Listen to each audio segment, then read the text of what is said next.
একজন স্ত্রী তার স্বামীকে এতটাই ভালোবাসতেন যে মৃত্যুর পরেও নবীজি সাল্লাল্লাহু আলাইহি ওয়াসাল্লাম তাকে ভুলতে পারেননি। সেই ভালোবাসার গল্প শুনলে আজও চোখে পানি আসে।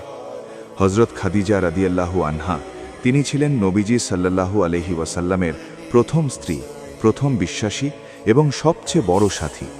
যখন নবীজি সাল্লাল্লাহু আলাইহি ওয়াসাল্লাম হীরা গুহা থেকে কাঁপতে কাঁপতে ফিরে এলেন, পুরো দুনিয়া তাকে পাগল বলেছিল।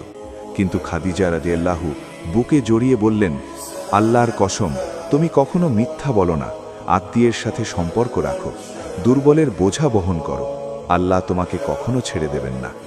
নবীজির সবচেয়ে কঠিন সময়ে খাদিজা রাদিয়াল্লাহু তার সম্পদ, ভালোবাসা এবং জীবন সব দিয়ে পাশে ছিলেন। ইসলামের জন্য সব সম্পদ বিলিয়ে দিলেন। খাদিজা রাদিয়াল্লাহুর মৃত্যুর পরেও নবীজি সাল্লাল্লাহু আলাইহি ওয়াসাল্লাম তার বান্ধবীদের উপহার পাঠাতেন।